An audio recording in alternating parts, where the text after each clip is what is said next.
Hey everyone, this is Rebecca Wilson. This is Sean Quackenbush. What's happening, roadies? This is Sarah Huyck, and you are listening to Roadie Free Radio. What's up, roadies?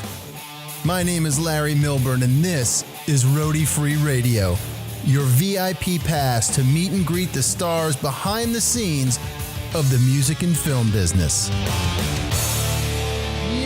Yo, what's happening, roadies? How we doing today? Welcome back to episode number 104. This is Larry Milburn. I am coming to you from a barn, finally, in Northwest Connecticut, not a kitchen. I'm not in Pittsburgh anymore. We ain't in Kansas. We're in Northwest Connecticut, bringing you the show that takes you behind the scenes of the music and film business. If you didn't catch that already from the opening tag, listen, how the hell are you guys? How was your week? How was your weekend? I did a bit of traveling myself, was on the road for a few days. Don't know if you caught the Q&A this week about following your heart, man. Find your passion, find your dream, find your creativity, and go. I was out in Pittsburgh, shot a little video there for the Q&A this week, but I was really there for a whole other shoot, the other side of my life, my filmmaker world, assisting a buddy of mine on a video. 2 days of shooting in Pittsburgh was super cool about in-home care. Stuff we all got to think about at some point.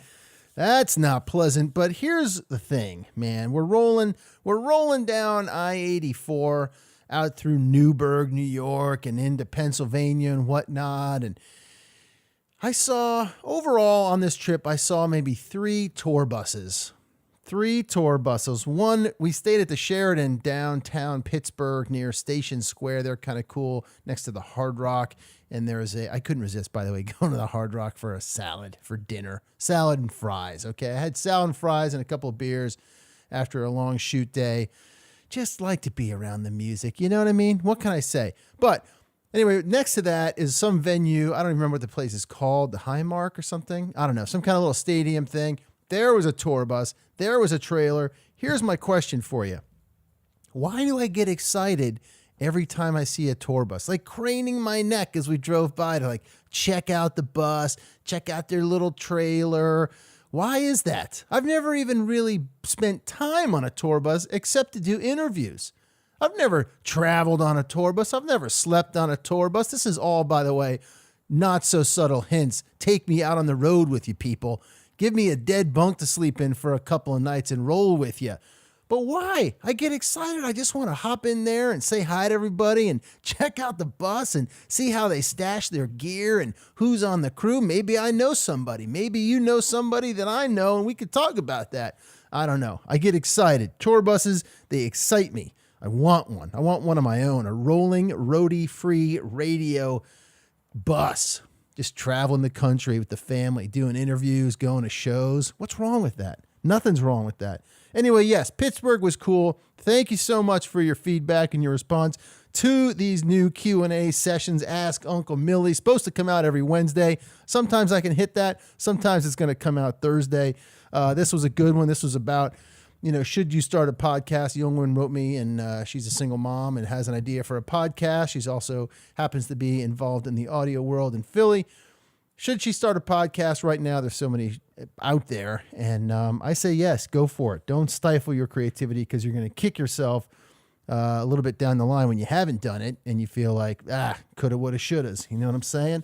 Anyway, if you have a question, could be about anything, please go ahead and send it. info@Roadie Free Radio. I love hearing from you guys. One other thing, I have a question for you guys about. Actually, I'm going to jump ahead here. Thank you, Sean Quackenbush and Dean Ellerton. Thank you both for reaching out so quickly as the response to my question about earplugs. Sean says I should try out the Sensophonics, and Dean thinks I should get a pair of the Westone 49s earplugs to help out when I shoot concerts. So I'm gonna see if I can't get a set of each of those. We'll see. And try them out, or I guess the West ones are poured. They pour them in your ear. So we'll try that. Anyway, thank you guys so much. If anyone else has any suggestions, I'd love to hear them. Hit me up, Roadie, at info@roadiefreeradio.com, and we'll check it out. Here's my other question for you that you can let me know about. So as you guys know, I've been filming stuff for the YouTube channel. We're trying to build up the YouTube channel, trying to put some cool stuff out there, trying to keep up with the podcast schedule, the YouTube filming schedule, some stuff for All Guitar Network. Lots going on. I don't know if I want to keep filming me doing the intros to the show. I've tried a few different things, and I feel like it's too distracting, and it's getting me away from just focusing on the mic, talking to you guys, the core audience here that have been with me for 3 years. And so I'm thinking about not putting the episodes up there every week, not filming myself doing them, focusing on the Q&As and then some other videos that go on the YouTube channel. If you have an opinion on that, if you have a thought on that, hit me up and let me know. I'd love to come to a consensus sooner rather than later. I'm not filming this, by the way, right now. And you know what? I just like it better when I'm not filming. It feels like there's too much going on and I can't quite focus on what's important. And that would be you guys. Anyway, so that's that. info@roadiefreeradio.com. Hit me up. Let me know what the hell's going on. Folks, don't forget, Rich Neeson, my buddy, has put together one heck of a run of good stuff at Lagan Music School in Elmsford, New York. I think the first one is kicking off this September 27th with George Porter Jr., bassist for the Meters. Head over to lagandmusic.org and go to the news and events page, and you will see a full list of stuff. December 8th, myself, Rich, and Nightbob will be there talking about life on the road. So go over lagandmusic.org, see what they've got, sign up, head over to Elmsford, New York, and check out some very cool evenings of music and talking and experiences that Rich has put together. Next week, we got Bruce Dans, monitor engineer for Avenged Sevenfold, and many other folks. That's going to be episode 105. Stay tuned for that. And what else do I have for you? Man, I think that's it. Today's guest is Sarah Huyck, lighting designer, Blue Man Group. She's over at the Gramercy Theater. She comes out of Denver, found herself in New York. She's moved up very, very quickly. She's had some incredible mentors. Shout out to both her mentors for getting her trained up, feeling confident and secure in what she does. Had a nice chat with her. She drove up from the city. She wanted to get out from the city. So she came up to the barn here. We sat on the couch, chatted it out. And I dig her story, man. She's got a bright future ahead of her, this one. So keep an eye out for Miss Sarah Huyck. My friends, I want to thank you again for tuning in every week. Don't forget, you can hit me up at info@roadiefreeradio.com. And let's get to this interview. If you got any suggestions of other people I should talk to, please feel free to go ahead and send them to me. Night Bob, as always, thank you, buddy, for the funnel of guests. You're a good man. All right, y'all, here we go. Miss Sarah Huyck. Hit it. Call yourself a roadie. Call yourself a roadie. Call yourself a roadie. Sarah, what's going on? Not much. Welcome to the barn. You're like guest, I don't know. I've had maybe 4 people in here do an interview. I'd rather do it like this. It's good to be out of the city. So. I bet. You've been in the city 4 years? Mm-hmm. Up in Washington Heights. Yep. How do you like the city? I like it. It's a love-hate relationship. Yeah. It's a grind, huh? Yeah. It's crazy and crazy expensive. Yes. Never ends. Gotta turn my phone off, man. You were in Denver. You're from Denver. From Denver, born and raised. Born and raised in Denver. Denver's changed quite a bit, huh? It has. Yeah. Do you like it? You get back often? Not as often as I would like. Yeah. Yeah.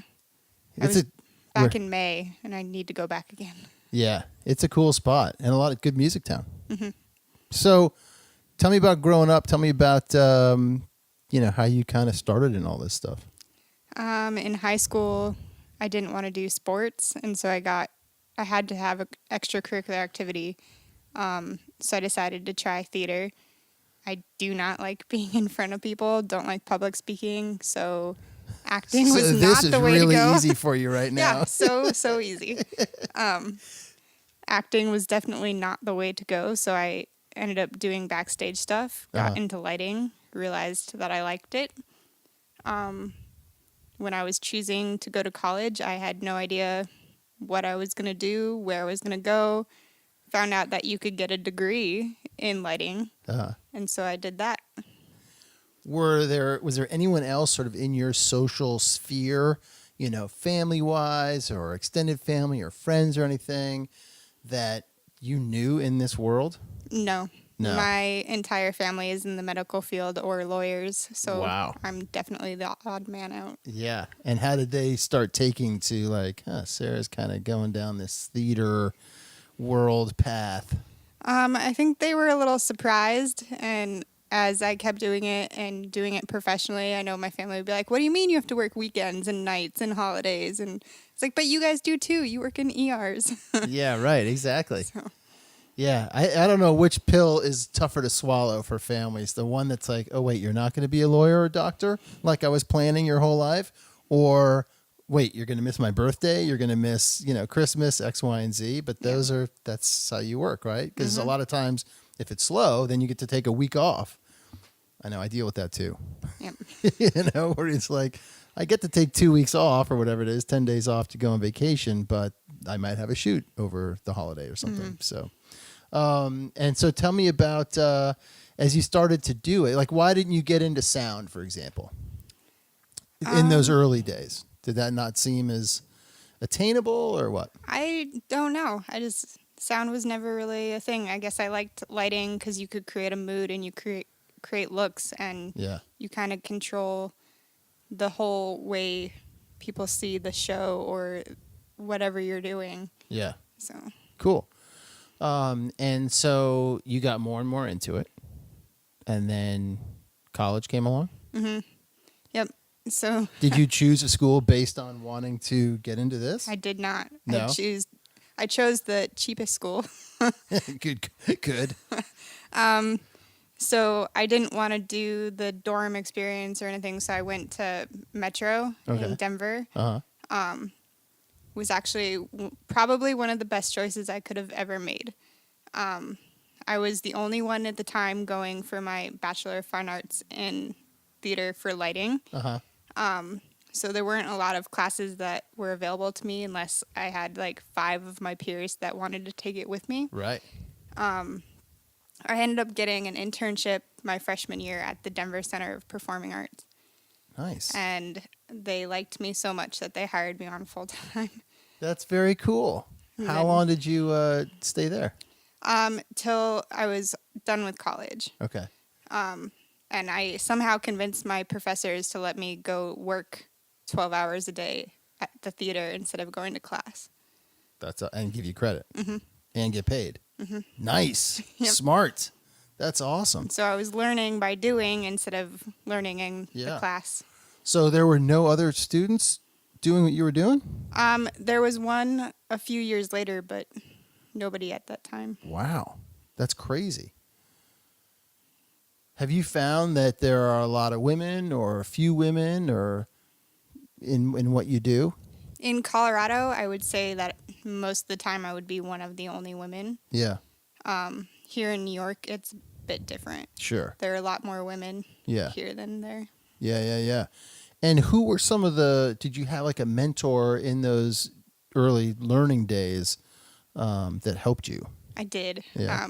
My mentor is Dave Mazzino at the Denver Center.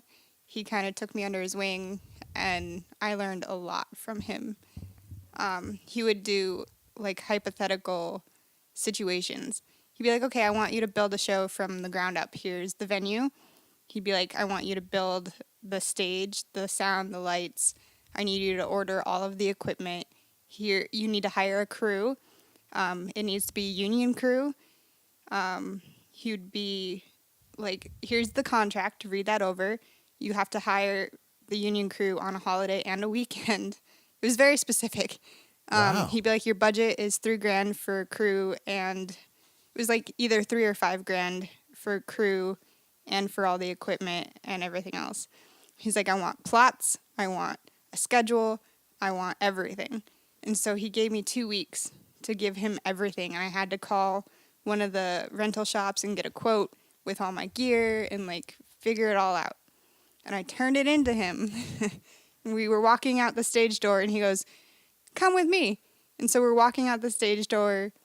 He's looking through all of my paperwork, and he goes, "So, this isn't a hypothetical gig. It's a real gig that you just built, and they want you to design it.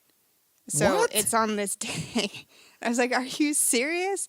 It ended up falling through, and it never happened, but I remember being like, "What did you just make me do?"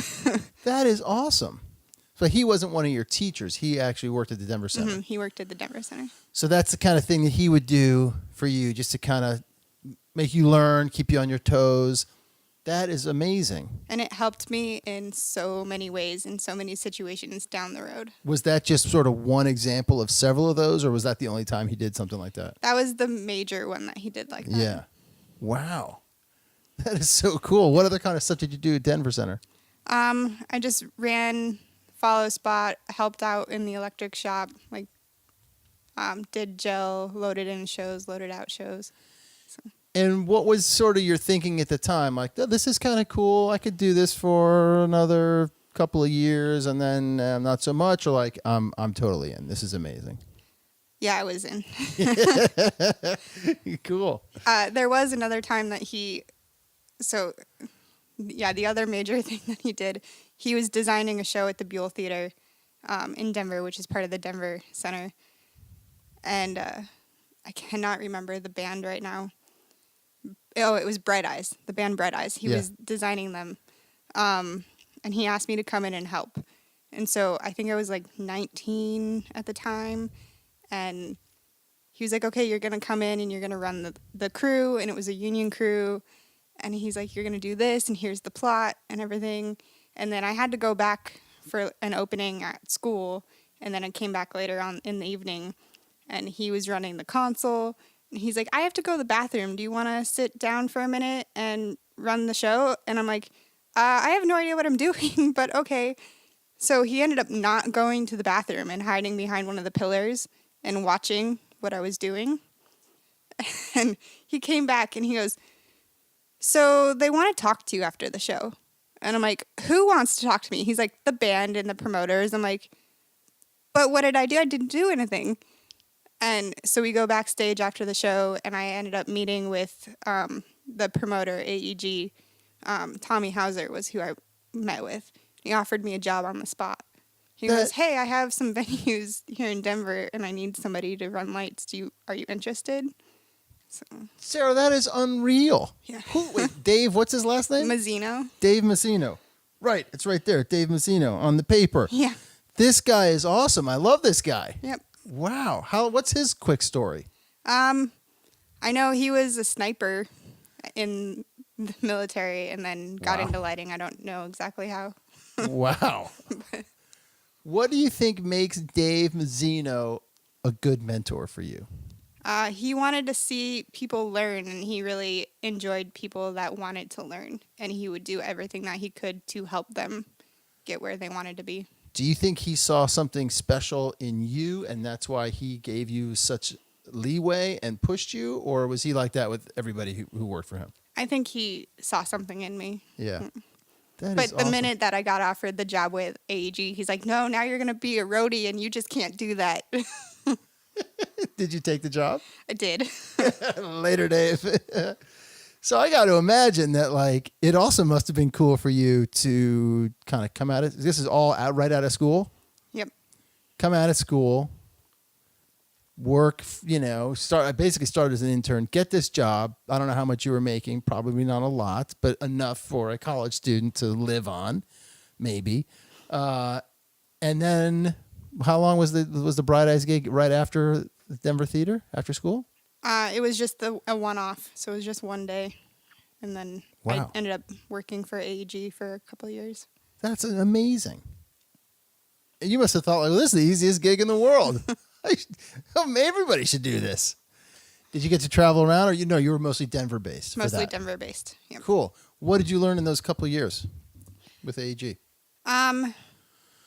Well, rock and roll is very different from theater. Yeah, how so? I learned the art of flash and trash. What's that mean? Just mixing on the fly, running the show on the fly, feeling the beat, not really having a plan. Yeah, we call that spraying and praying in film world, where you're going out to get B-roll and you're just kind of like, let's just get everything that we can possibly think of, and then in post we'll figure it out. You don't get to figure it out in post. You just put it up and off it goes. That's cool. That's probably got to be a different muscle to flex, I imagine, because now you're listening to the music and you're reacting quickly, and you got to know your plot really well, right? Plus, if you haven't seen the band, you don't know where people are going. There is a trick to that. What's the trick? You always watch the drummer. Oh, why? What's that tell you? It gives you the beats, and you can watch them and figure out when they're going to stop, when they're going to vamp. It's much easier. Nice. But what about the lead guy, lead singer, if he's running around? I guess you got a follow spot guy for that. Yeah. Wow. As you started working for AEG, again, other women around? Did you start encountering other women at all to say, hey, older sister, help me, or anything like that? Really. No, not really. No. So the Bright Eyes gig was a couple years. No, it was. No, just sorry, that that one was day. a one-off. Sorry, the AEG gig was a couple of years. And when did you start feeling like maybe I've done the Denver thing and it's time to branch out? So You did a cruise too in there, right? I did. So it's kind of crazy because I did that. I moved out to New York in 2014. I stopped working at AEG in like 2009. Okay. And then I went and did, I worked for a company out there, and I was able to do all the arena shows at the Pepsi Center. Wow. And like Fiddler's Green, stuff like that. And I ended up going back to a theater gig for a couple years. And then in 2014, I was like, there's nowhere else out here in Colorado that's bigger and better. I feel like I've done it all.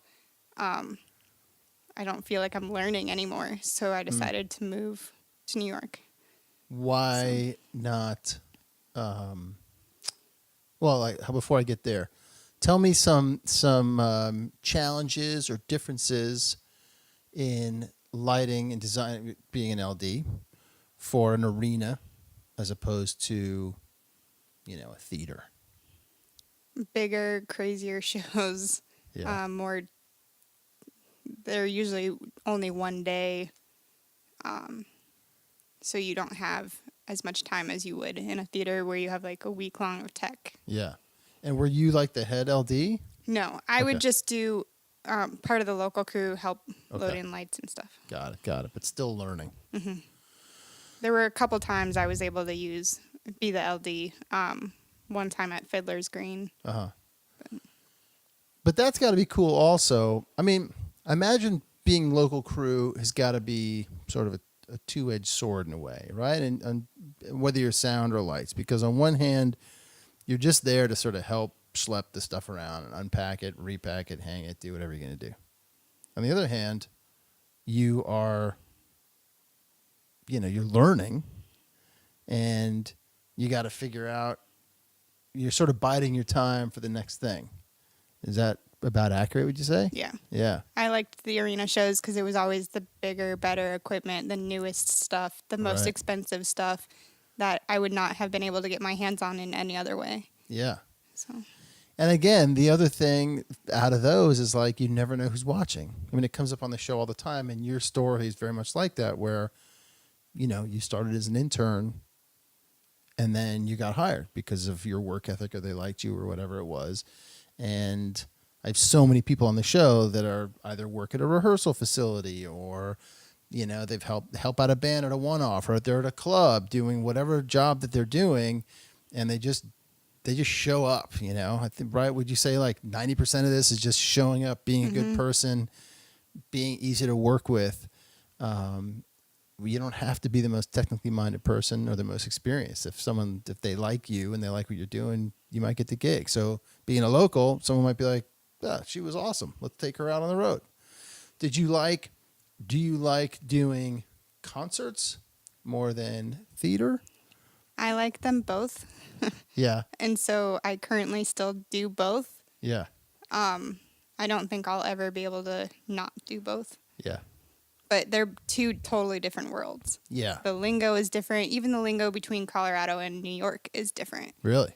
So Interesting. it's like I'll say something and somebody will stare at me and be like, what? What? Yeah. Yeah. I'm not sure what you're saying to me. Yeah, right. I have that in photo and video world. I'm not a photographer. I'm a film guy. And while it can be the same world, there's two separate parts of the brain.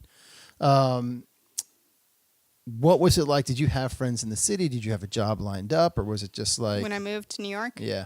I moved here with no job, no place to live, Any friends? no friends, Nothing. nothing. Nice. How much money in your pocket? Only a couple grand. Damn. How fast did that go? It actually didn't go very fast. I was very lucky when I got to the city. What happened? What was the plan? I ended up going because I had come out a year prior to visit and kind of scope it out. Okay. And had talked to the guys at Local 1 and asked how to get into that. So at this point, you were union.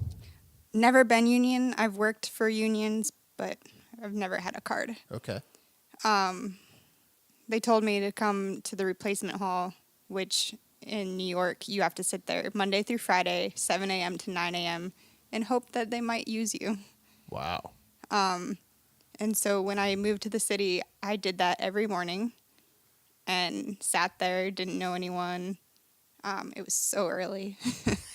Yeah, that's early for anybody in Yeah. our business, man. But it was also, it would get me up, and then by the time I was done sitting there, everything would be opening, so I'd walk around and hand out my resume and everything.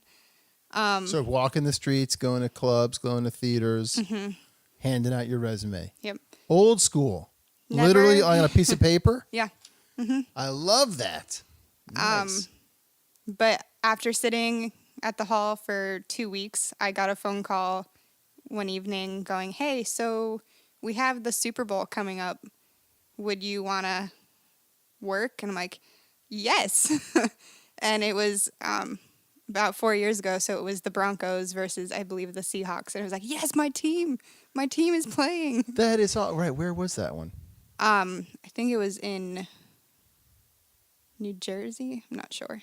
But I worked Right. at Bryant Park helping set up auxiliary tents and stuff. Cool. But That's so that was awesome. kind of my. And where did you stay?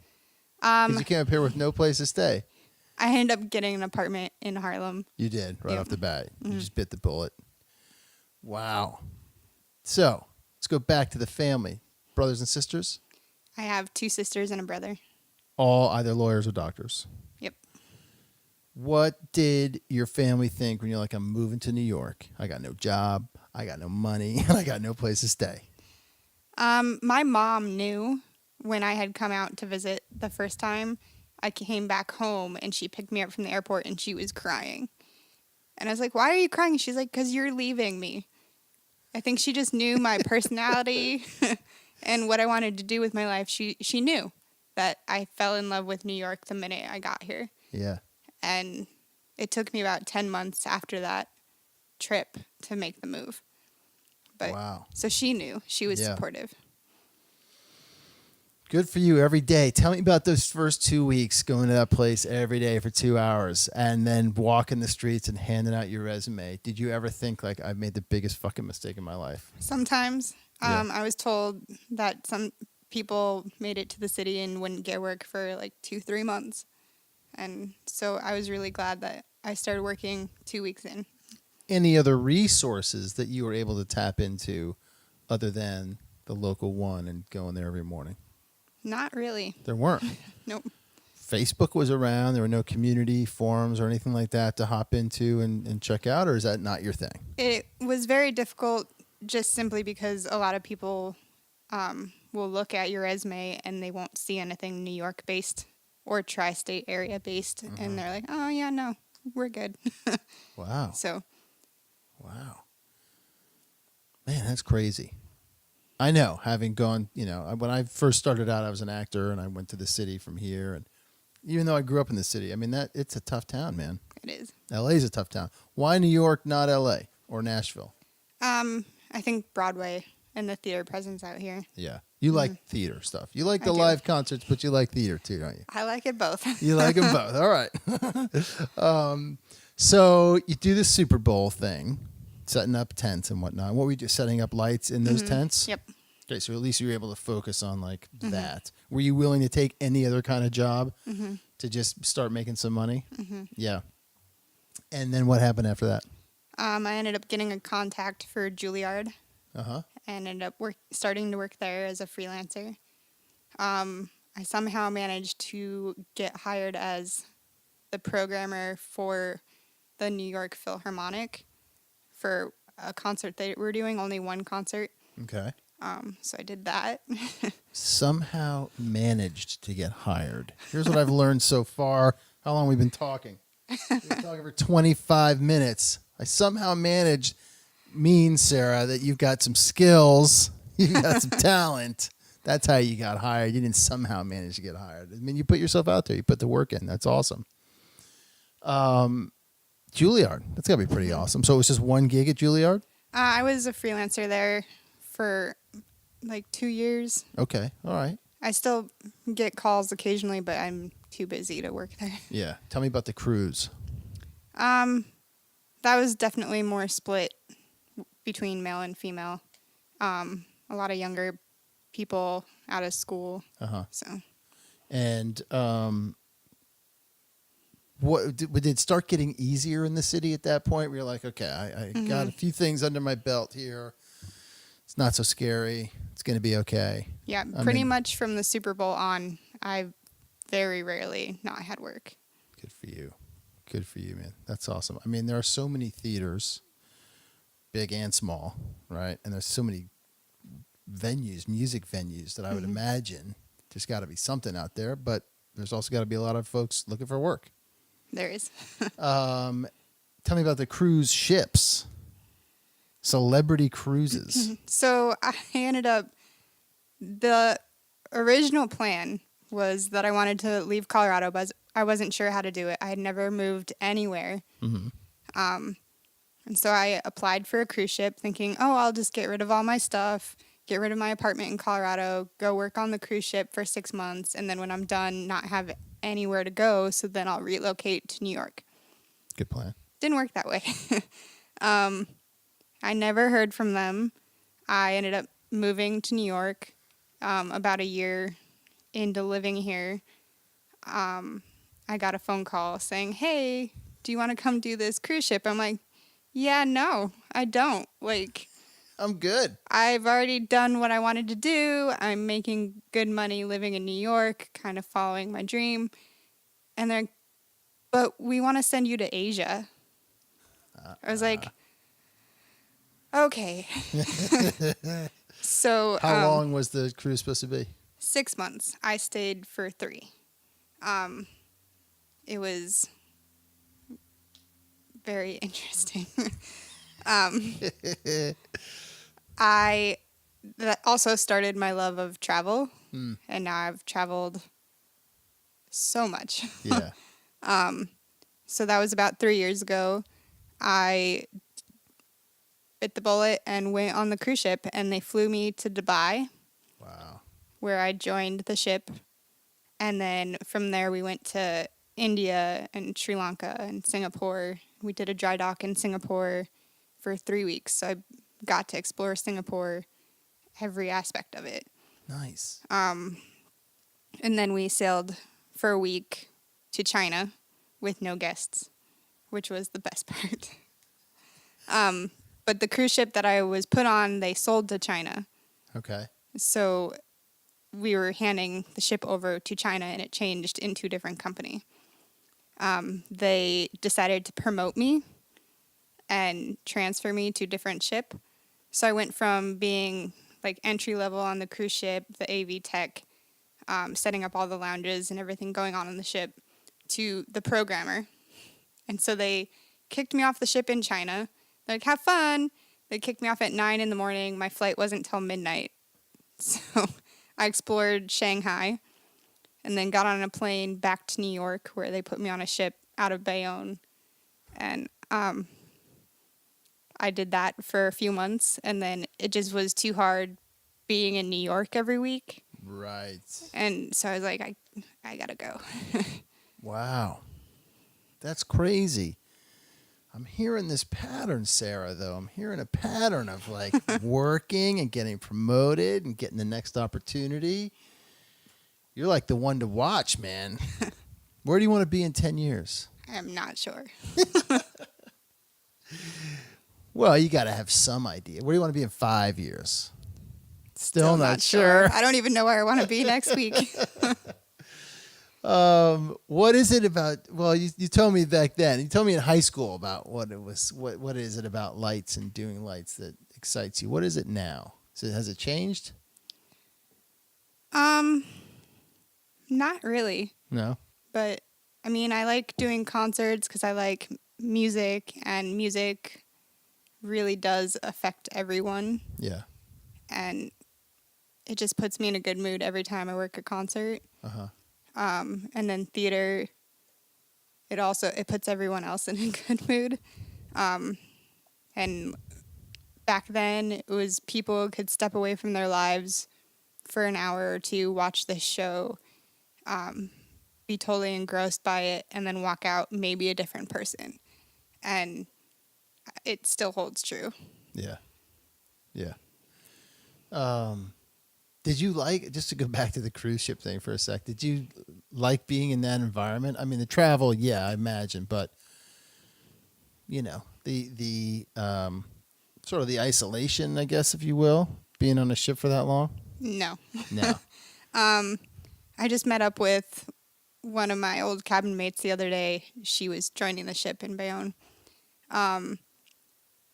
We were talking about it. It's, you know, I've been away from the ship for a few years and she hasn't. She kept going. Wow. But there are a lot of good and bad things about the ship. Yeah. Right now, when I look back, I see the good things. Right. But being in close quarters with people, the food wasn't always great. Yeah. It wasn't always the cleanest.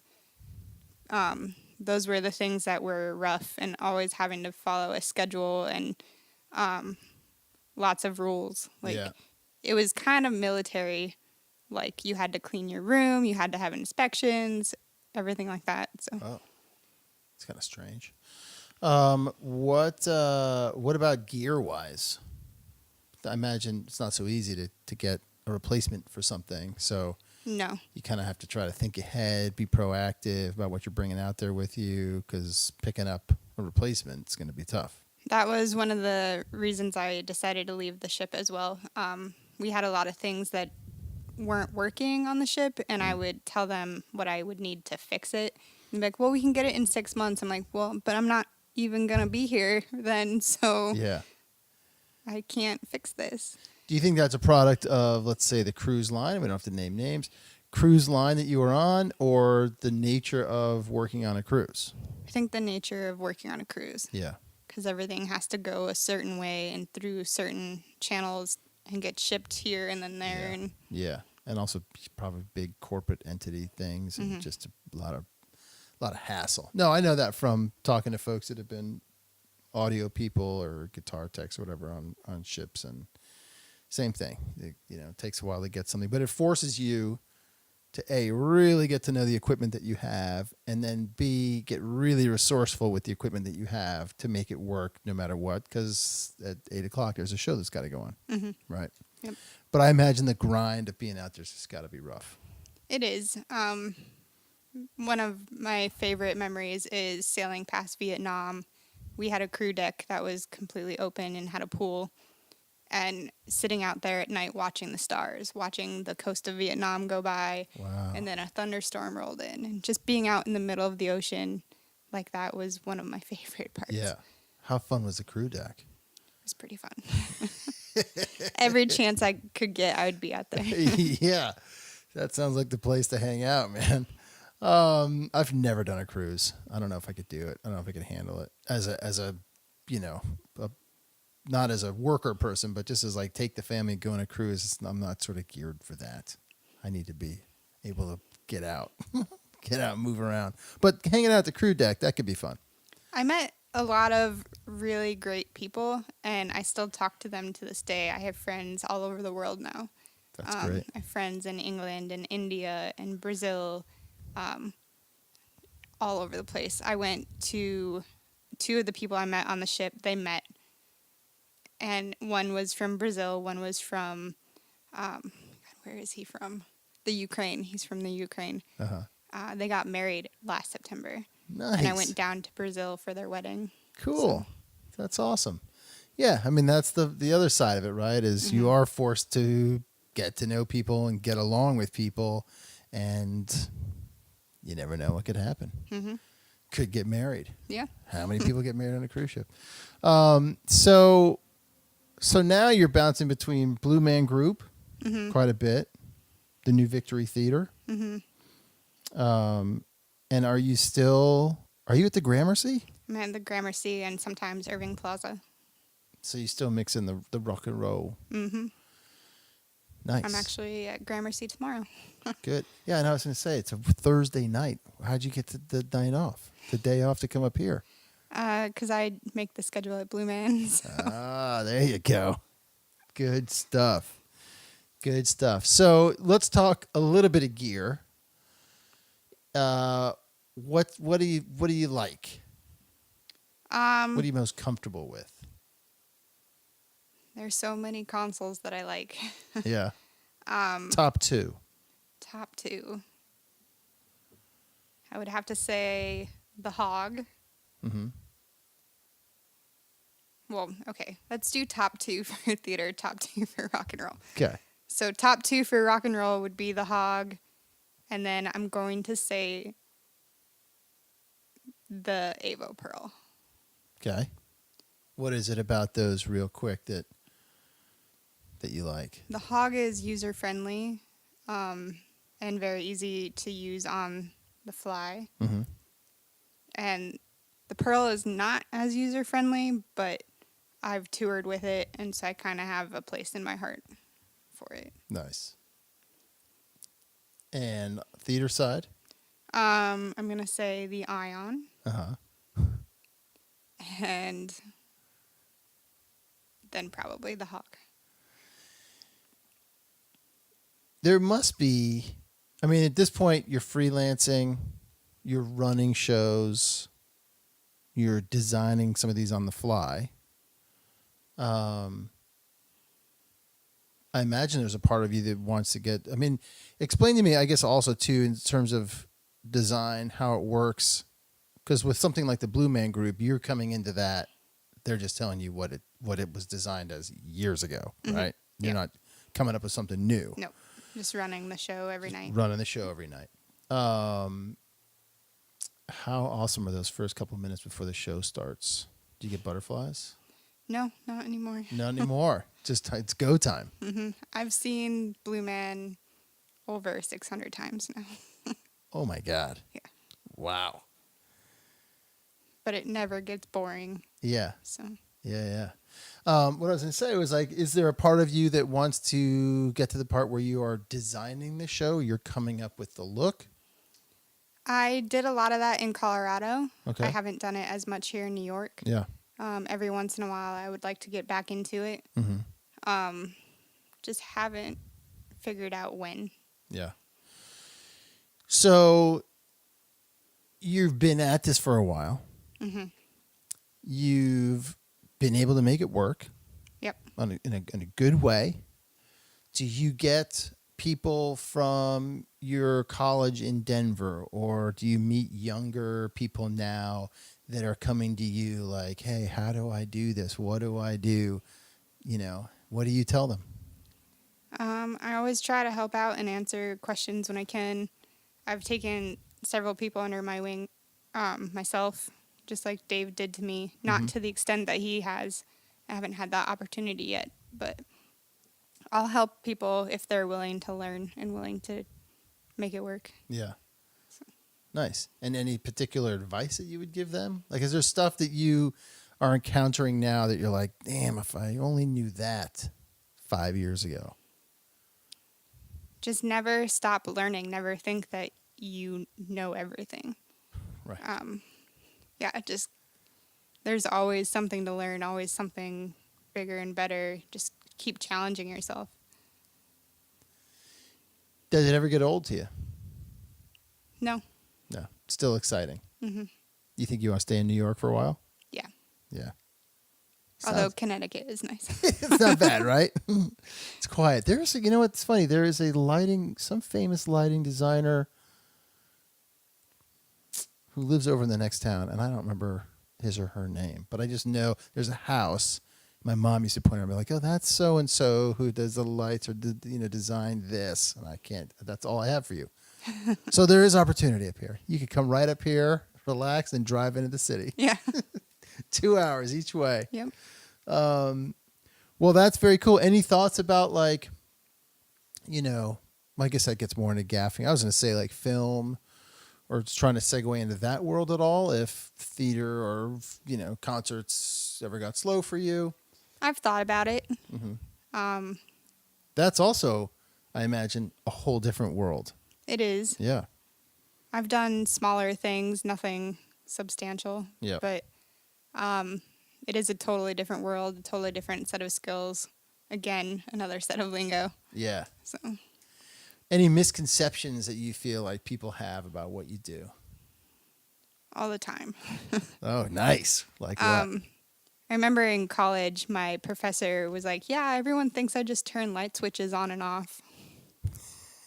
It's not that easy, It's is not it? that easy." No. Yeah, people just don't understand what I do at all. Even trying to date, I'm like, "Oh yeah, I do lighting for theater," and they're like, "You do what? What does that mean?" I'm like, "Yeah, all the lights that you see, and for concerts, yeah, that's what I do." That's hysterical. Yeah. Yeah, I imagine trying to have a relationship's got to be tough too because It is. you're working every night. Mm-hmm. You're working every holiday. Yep. The big holidays, that's when people want to go see shows. You're working. Yep. Can't go out.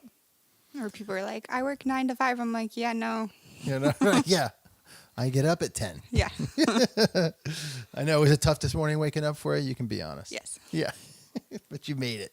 Did. I tried to schedule it, around 11:30 so it wasn't too bad. I appreciate that. Yeah, no problem. No problem. Roadie time. Yeah, I could have done it later, except now these days I have to pick up my son at 2:00 from school, so everything gets condensed into the morning. And you wouldn't want him running around. Although he's a good kid. He would probably have sat here for a total of 10 seconds before tearing something off a wall or wanting to play with something. All right, so you're loving New York, and you're loving the Blue Man Group. You got another 600 shows in you think? Possibly. Oh, man. Good stuff. What else? What challenges you? Just learning Every day. constantly. Keep learning. Learning, whether it's learning consoles, learning more about electricity, color theory is a good one. Just anything and everything. Yeah. And don't be afraid to, don't stick just with lighting. Like, I can do sound if I had to. Especially in working at concert venues, you kind of have to cross over and help and Sure. break stuff down and put stuff up. And Yep. And I imagine a smaller, like a club, mm-hmm. you kind of got a hand on both consoles probably a little bit, right? And learning how to set up gear like drums and guitars and stuff like that. So They throw the lighting person into that mix? yeah, Hey, I'll help load in. When you're done hanging those lights, do me a favor and grab my amp. Yep, I've helped load in and help set up drums and stuff like that. Nice. Do you like that stuff? Sometimes. I don't always know where everything goes. So. Yeah. Well, they'll tell you. They'll make sure to tell you. Yeah. Nice. Yeah, the sound thing, does that pose more of an interest or no? No. No, you like the lights. I like lights. Stay with the lights. Favorite lights to work with? Did you see my little setup, by the way? I did. Let's talk about that. Look at that. I just got that bar. That's a Manfrotto. Oh, my God. Aeropole? You know what those are? Mm-mm. They're awesome. They're for photography. I think it's called an arrow pole. Jesus, I'm having a tough time today. Anyway, you could like put it vertical or horizontal like that. And it's got a little spring lever on there, so it creates tension. And then I got my super clamps. I'm showing off. And then my Dracast 500 LED series lights with a little diffusion on there. It works pretty good. Maybe I'll enlist you to help me come up with a better system. Any favorite lights to work with? Conventionals, ETC, source fours, movers. I can tell you what I don't like. Yeah, let's hear what you don't I like. don't like bear lights. Okay, how come? They're just clunky and big, and they're always breaking. Yeah. So. You know what I love about having lighting people on the show? Because I think you're only like my second or third lighting person on the show. I got to have more of you. Haven't had any video people on the show. I'm going to get in trouble for that. I hear a whole new bunch of lingo.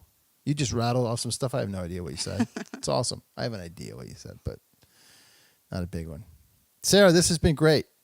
I appreciate it. Yeah, You thank psyched? It wasn't so bad, right? It wasn't You so bad. survived. You survived Roadie Free Radio. Made it to the country. Did. Thank you. Good luck.